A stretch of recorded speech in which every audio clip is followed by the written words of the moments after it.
Hello students, welcome to another class of fundamentals of zoology, and we are discussing basics of zoology as a science. What we had discussed in previous lecture was about evolutionary perspective of zoology, that how zoology is basically contributing, or it is behaving as a baseline for the relationship of different groups of living organisms and animals that have lived so far up till now, and within the knowledge of the human race. So evolution पे हमने बात की थोड़ी सी, although that was evolution is one of the major sciences, and that needs a hell lot of details, and it has a lot more to discuss. We can't go into the details now, but the second aspect of the introductory session of zoology, this is an ecological perspective. It means that zoology not just it is related to the past relationship of animal species and their interrelationship and their grouping, their classification, taxonomy, etc. But it also deals with the present and the future, like the future prospect, the present circumstances, and evolution that basically deals with previous knowledge, historical knowledge of species. Now ecological perspective deals with the living world which is present today, the animal species we are having, the natural resources we do have with us, and how to protect them, and what is the relationship of the environment, the ecosystems, and human as a species, as a superior species of this world. Okay, learning outcomes में इस portion में आज हम discuss करेंगे कि explain how the failure to understand ecological relationships among animals and their environment has resulted in detrimental environmental consequences. कैसे जो है humans failure of understanding the ecological relationship between animals and environment has resulted in detrimental environmental consequences. आज जो हमारा ecosystem है, जो हमारा weather system है, वो एनॉमलस बिहेव कर रहा है, abrupt shift in weather conditions और in form of different catastrophes we are facing, like floods and melting of the glaciers, etc. So this is actually failure to understand ecological relationships. Ecological relationships are very important, that how to deal with our natural world. We will study about analyzing the relationships between human population growth and threats to world resources. आज हम ज़रा technical discussion से बाहर आके ज़रा हम discuss करेंगे कि what is important for human race as an inhabitant of this universe and this world, is of this planet Earth, in connection to animals, plants, and the whole ecosystem. So just as important to zoology as an evolutionary perspective is an ecological perspective. Ecology derived from Greek oikos, mean house, and logos mean study. So it's the study of relationship between organisms and their environment. This is very important. Ecology is another important field of zoology in which we study about the relationships between organisms and the environment. Very simple, yet very important. Okay, let's talk about how human misbehaves with environment and what consequences we may have for that. यहाँ पे एक example है of the great giant Nile perch. It's a fish species, Latus niloticus.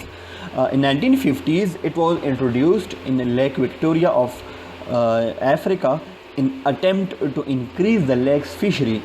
अच्छा, ज़रूरी नहीं है कि environment को हम थ्रू आर्टिफिशियल मेजर्स डिस्ट्रॉय करें, वो हम अभी पढ़ेंगे. कुछ ill decisions, कुछ wrong decisions by we call it invasive species। ऐसी species को एक जगह से दूसरी जगह हम इंट्रोड्यूस कर लेते हैं। ये इट्स नॉट नेचुरल कि आप कोई भी स्पीशीज़ उठा के कहीं भी किसी इन्वायरमेंट में उसको छोड़ दो।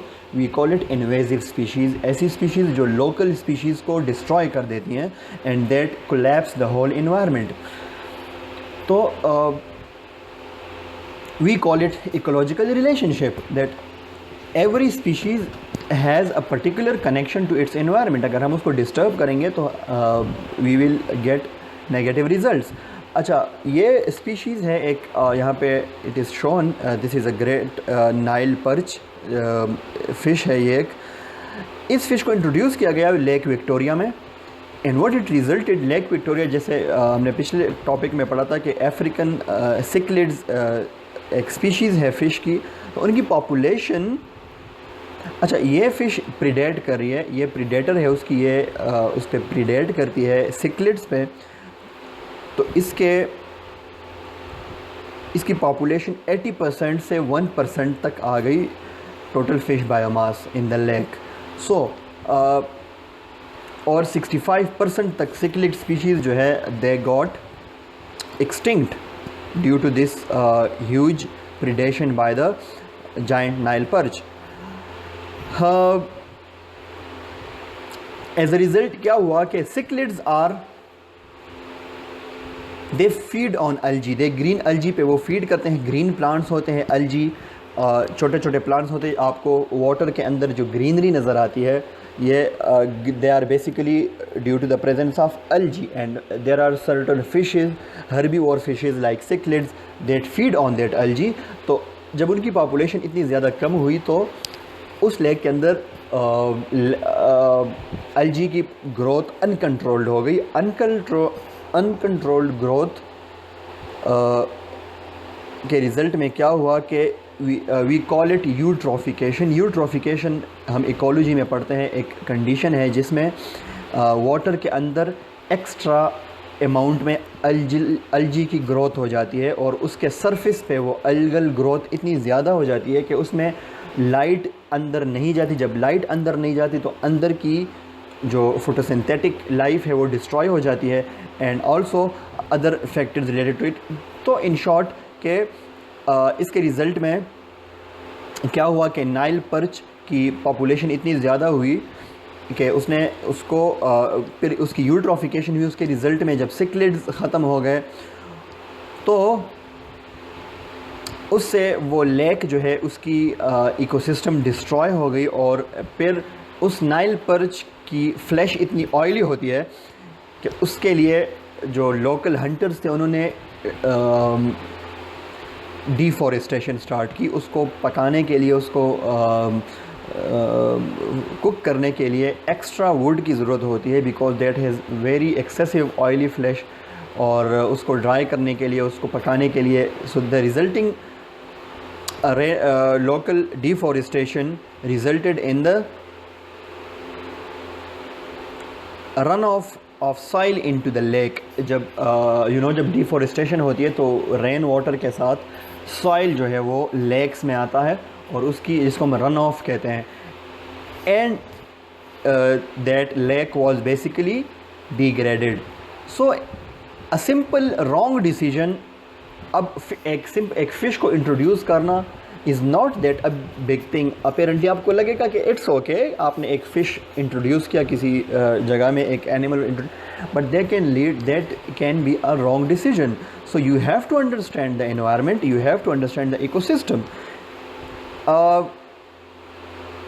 वही बात इसमें डिस्कस हुई है। तो अच्छा, हम अब देखते हैं कि world resources and endangered animals. Animals get endangered, क्या मतलब एनिमल्स को ख़तरा होता है when their resources are depleted by human actions. So resources क्या है? नेचुरल रिसोर्सेज, वाटर है, फूड है, प्लांट्स हैं, air, everything is natural resource. And there is a grave concern for the ecology of the entire world, not just Africa's greatest lakes. The problems, however, are most acute in developing countries, which are striving to attain the same wealth as industrialized countries. अच्छा, ज़्यादातर resources world resources जितने भी हैं natural, उनकी exploitation और उनकी misuse जो है वो दो लेवल पे है. एक है, दुनिया को डिवाइड किया गया है दो डिफरेंट कंट्रीज़ में, developing world and under developed world. ठीक है, डेवलप्ड, डेवलपिंग एंड एक होती है अंडर डेवलप्ड. तो जो अंडर डेवलप्ड या डेवलपिंग तरक्की पजीर ममालिक हैं, गरीब ममालिक हम जिसको थर्ड वर्ल्ड कंट्रीज़ कहते हैं, जैसे अफ्रीकन हो गई, एशियन कंट्रीज़ मोस्टली, तो उनमें ये प्रैक्टिस बहुत ज़्यादा होता है. वो डायरेक्टली रिसोर्सेज को हंट करते हैं, डिफॉरेस्टेशन करते हैं और बहुत सारी हंटिंग करते हैं, illegal hunting, extra over hunting करते हैं, ओवर ग्रेजिंग होती है, प्लांट्स को डैमेज करते हैं टू टेक रिसोर्सेज डायरेक्टली. और जो डेवलप्ड कंट्रीज़ हैं वो through pollution, carbon emitting countries, industrialised countries होती हैं, अमेरिका, चाइना, यूरोप वगैरह. तो उनमें ऑयल फील्ड्स होते हैं, ऑयल प्रोडक्शन कंपनीज़ होती है जो कि ऑयल स्पिलिंग और सब कुछ, इंडस्ट्रीज़ जितनी ज़्यादा होंगी तो हैज़र्डस गैसेस और जो कार्बन की इमिशन है वो सबसे ज़्यादा होगी. तो दोनों लेवल पे जो है वर्ल्ड रिसोर्सेज को डैमेज किया जा रहा है. लेकिन डायरेक्ट जो वर्ल्ड रिसोर्सेज और एनिमल्स और इन इकोसिस्टम को डैमेज है, that is caused by population. तो हम इसमें दो चीज़ें पढ़ेंगे, पॉपुलेशन एंड उसकी फिर solution. So global over population is the root of virtually all other environmental problems. जितने भी प्रॉब्लम्स हैं वर्ल्ड के, they are basically connected to overpopulation. Human population growth is expected to continue in the 21st century. अब 21st century में ये growth बहुत continue है, अब एक्सपोनेंशियल ग्रोथ हो रही है. सो virtually all of this growth is in less developed countries where 5.4 billion out of total 7.3 billion humans now live. दुनिया की टोटल आबादी 7.3 बिलियन है, उसमें 5.4 बिलियन जो है वो गरीब ममालिक हैं. डेवलप जो है लेस डेवलप्ड कंट्रीज़ जिसको हम कह सकते हैं, लेस डेवलप्ड कंट्रीज़ जो थर्ड वर्ल्ड गरीब ममालिक हैं, उनमें इतनी आबादी जो है वो उसमें रहती है. बाकी जो 2.1 और समथिंग अप्रॉक्सीमेटली 2 बिलियन जो आबादी है वो फिर डेवलप्ड कंट्रीज़ में रहती हैं. So since a high proportion of the population of the child bearing age, the growth rate will increase in 21st century. तो child bearing age, young ages females की वो ज़्यादा हैं, तो इस वजह से पॉपुलेशन बढ़ने के बहुत चांसेस है. और ये एक्सपेक्टेड है कि by the year 2050 the total population of India will Sarpass China. और इंडिया की आबादी जो आजकल 1.3 बिलियन है, 1 अरब 30 करोड़ है, वो पहुंच जाएगी 1 अरब 65 crore, 1.6 billion is expected to surpass that of China. China की जो आबादी है उससे वो सरपास कर जाएगी and that will reach to 1.65 billion and the total world population will reach 9.6 billion. The 2010 US population was 160 million and in 2050 it is projected to increase 401 million. This is a huge increase. आप देख सकते हैं कि 160 से 401, even America में भी population growth.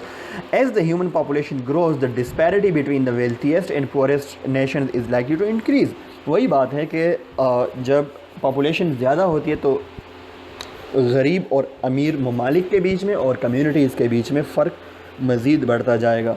ये एक चार्ट है, this chart is basically projecting the populations of different continents. Like African population will project 2.39 billion. Similarly Asia 4.16 to 5.16.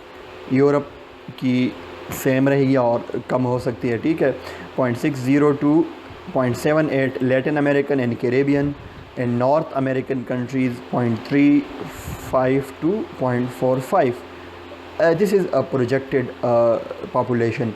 World resources की अगर हम बात करें तो वही बात है कि जो इंडस्ट्रियलाइज्ड कंट्रीज़ हैं वो टेक्नोलॉजी के थ्रू फूड कंजम्पशन को उन्होंने कंट्रोल किया हुआ है, नेचुरल फूड कंजम्पशन को, but maximum oil production is expected to continue in this millennium. अच्छा, अब जैसे मैंने स्टार्ट में कहा कि दो तरह की नेचुरल रिसोर्स एक्सप्लॉयटेशन, और exploitation mean use, uncontrolled use को हम एक्सप्लॉयटेशन कहते हैं, कि बहुत ज़्यादा बेहद इस्तेमाल को हम एक्सप्लॉयटेशन कहते हैं। सो ये दोनों लेवल पे हैं।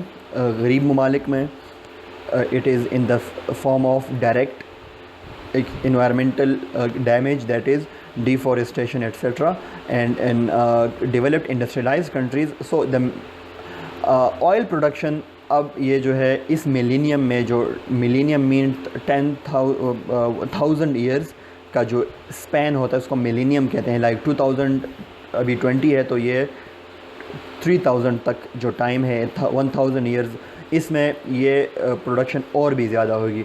लेकिन फिर उसमें डिफॉरेस्टेशन है जो मोस्टली अंडर डेवलप्ड कंट्रीज़ में ज़्यादा होता है, ठीक है। तो इसमें इससे वाटर शॉर्टेज होती है और इस तरह के, ये आप यू कैन रीड इट, इसमें इतना कुछ है नहीं पंच लाइन और इस तरह कुछ रॉकेट साइंस नहीं है इसमें, सिंपल सी बातें हैं लेकिन बहुत इंपॉर्टेंट है। सोल्यूशन की तरफ हम आते हैं तो सोल्यूशन, अब देखें ये कटिंग है, क्लियरिंग होती है फॉरेस्ट्स की और डिफरेंट पर्पसेस के लिए। रिसोर्सेज है ट्रॉपिकल रेन फॉरेस्ट और उसमें थ्रेटन्ड रिसोर्सेज, और मोस्टली जो है ट्रॉपिकल रेन फॉरेस्ट जो है वो ज़्यादा रिच रिसोर्सेज होती है और सबसे ज़्यादा स्पीड से उनकी कटिंग स्टार्ट है और हम वो अभी पढ़ेंगे। So an understanding of basic ecological principles can help prevent ecological disasters like those we have described. तो इसके लिए नॉलेज इंपॉर्टेंट है, ecological knowledge. Like for example my field is wildlife ecology, so we study about the relationship of wild animals and in its ecosystem. It's not just about ये आप जाके animal से fascinate हो और उनसे जो है इंजॉयमेंट ले, ठीक है। नो, द पर्पस इज़ के उनका हैबिटेट के अंदर जाके, इकोसिस्टम के अंदर जाके उनको स्टडी करना, to conserve them to in future. तो we call it conservation planning. तो it ranges from animals to plants because they are interconnected.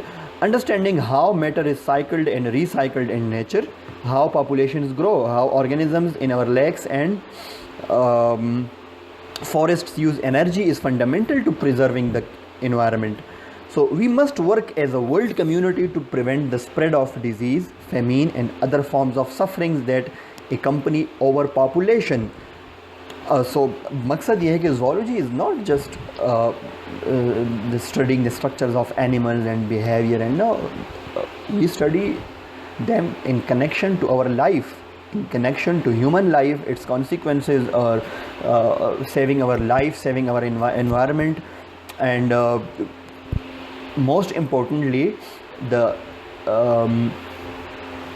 wise and sustainable use of natural resources.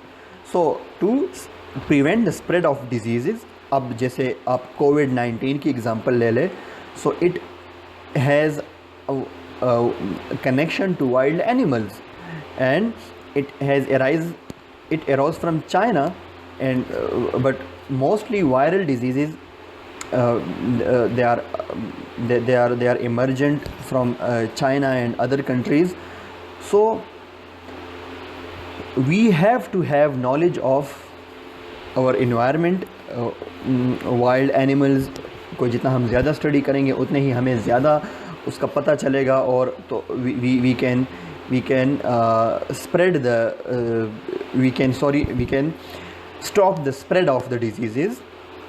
इसी तरह famine, other forms of sufferings that accompany over population के साथ जितने भी problems आते हैं। So first we have to control, we have to get things parallel, population को भी कंट्रोल करना, इसी तरह से रिसोर्सेज का वाइज एंड सस्टेनेबल यूज़ करना, एनिमल्स को उनके एनवायरनमेंट में जाके स्टडी करना and there connection to their ecological systems.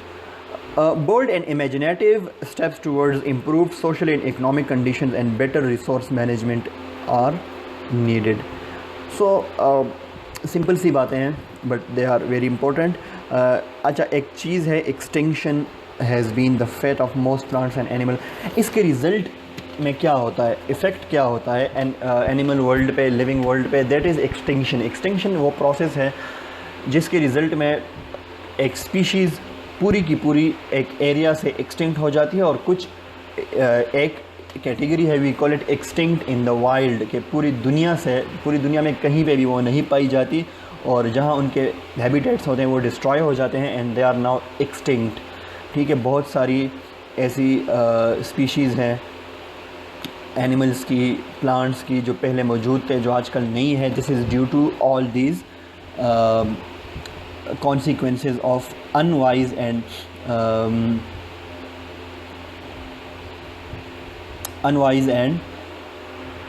illegal handling of the environment and its resources. So mostly result of habitat destruction is very an important factor in this regard.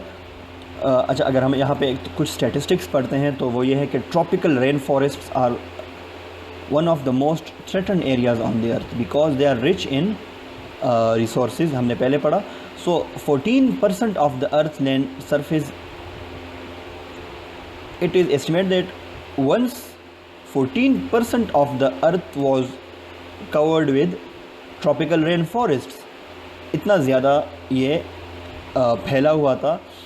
Rain forests अगर हम उसकी बात करें तो जो हमारे पास globally अगर equator line आप देखें तो उससे 5 degrees up and 5 degrees down जो एरिया है वो नॉर्मली मॉइस्ट रेन फॉरेस्ट है, जिसको हम इक्वेटोरियल जोन कहते हैं. And mostly tropical rain forests जो ग्रीन फॉरेस्ट्स होते हैं वो उधर पाए जाते हैं. So approximately 6% each year we lose about. अच्छा, ये 6% जो है रिड्यूस हो गए ये 14% से लेकर. So this is now 8% remaining. Each year we lose about 150,000 square kilometer of rainforest. This is an area of the size of England and Wales combined. हर साल हम इतना रेन फॉरेस्ट लूज़ करते हैं due to habitat destruction and deforestation. Just like England and Wales को जब combinedly उसका जितना रकबा है तो उतना हम हर साल रेन फॉरेस्ट लूज़ करते हैं. ठीक है, we are losing species that we do not know exist and we are losing resources that could lead to new medicine, food and textile. अब देखें, जितना हम यूज़ करते हैं उसको एक्सप्लॉइट करते हैं, अगर फिर उसकी हम प्रोडक्शन नहीं करेंगे और उसको कंजर्व नहीं करेंगे, सो ऐसी स्पीशीज़ को हम यूज़ कर रहे हैं जिनका हमें अभी तक पता भी नहीं है. वी डिस्कस्ड अबाउट क्रिप्टोजोलॉजी, वो स्पीशीज़ जो अभी तक हमने डिस्कवर नहीं की और वो ख़त्म भी हो रही है, वो हमें पता तक नहीं चल रहा. So that can be used for different sources. So IUCN, International Union for Conservation of Nature and Nature Resources, ये एक इदारा है जो कि दुनिया में बड़े लेवल पे इस तरह की स्पीशीज़ को कंजर्व करने के लिए काम करता है. So it has assist 71,000 species world wide and of those 20,000 species are listed as endangered और थ्रेटन्ड. अब इंडेंजर्ड और थ्रेटन्ड स्पीशीज़ कौन सी? इंडेंजर्ड वो है जिनको ख़तरा है कि वो इमेंस डेंजर ऑफ एक्सटिंक्शन के, अगर उनको कंजर्व ना किया गया, दे कैन बी एक्सटिंक्ट, वो ख़त्म हो सकते हैं. A threatened species is likely to become endangered in near future. Threatened वो स्पीशीज़ है जो कि एंडेंजर्ड तो नहीं है लेकिन नियर फ्यूचर में चांसेस है कि जिस रफ्तार से उनकी तादाद कम हो रही है, सो वो थ्रेटन्ड होते हैं, उनको ख़तरा होता है. Okay, that's all about zoology and ecological perspective, कि हम ज़ूलॉजी में इकोसिस्टम्स को कैसे स्टडी कर सकते हैं और उसका क्या लिंकेज है with our human life and our planet earth. So preservation of endangered species depends on multifaceted conservation plan that includes the following components. So हम ये काम कर सकते हैं इसको कंट्रोल करने के लिए. A global system of national parks to protect large tracts of land and wildlife corridors that allow movements between natural areas. National parks बनाने चाहिए. नेशनल पार्क क्या होता है? बड़ा ऐसा नहीं कि कोई वो खेल कूद वाला पार्क. नेशनल पार्क मीन कि एक बड़ा एरिया, एक बहुत बड़ा इकोसिस्टम जिसमें इम्पोर्टेंट वाइल्ड लाइफ होती है, तो उसको प्रोटेक्ट किया जाता है और उसमें हंटिंग को बैन किया जाता है, रिसोर्सेज के इलीगल यूज़ को बैन किया जाता है। So we call it a national park. Pakistan में अभी तक हमारे पास 25 से 29 तक नेशनल पार्क्स मौजूद हैं। और इसी तरह protected landscapes and multiple use areas that allow controlled private activity and also retain value as a wildlife habitat। ठीक है, तो ऐसे वाइल्ड लाइफ हैबिटेट्स को, प्रोटेक्टेड लैंडस्केप्स को उसको प्रोटेक्ट करना चाहिए। Zoos and botanical gardens to save species whose extinction is imminent. ऐसी स्पीशीज़ और बोटेनिकल गार्डन, ऐसे प्लांट्स और एनिमल स्पीशीज़ बनाने, उनके लिए बोटेनिकल गार्डन्स और जूज़ बना, वो जू नहीं जो हमारे यहाँ होते हैं जिसमें एनिमल्स को एनिमल्स के साथ जो है जुल्म होता है। ठीक है, ऐसी कैप्टिवेटेड एरियाज़ बनाने चाहिए। ज़ू का जो कॉन्सेप्ट है वर्ल्ड वाइड वो ये है कि एक एनिमल का जितना अपना नेचुरल होम रेंज होता है उतनी ही जगह उनको प्रोवाइड की जाती है to protect them। Like for example, recently China has been successful in protecting the white panda from getting extinct. That was left a few number, more less than 100 I guess, and now they are sufficiently large in number that they are back in the wild. So this is we call a successful management and conservation planning. So that was all about zoology and ecological perspective. So that's it for today. We'll see some more about zoology as a science and fundamentals of zoology. Stay tuned and thanks for your time.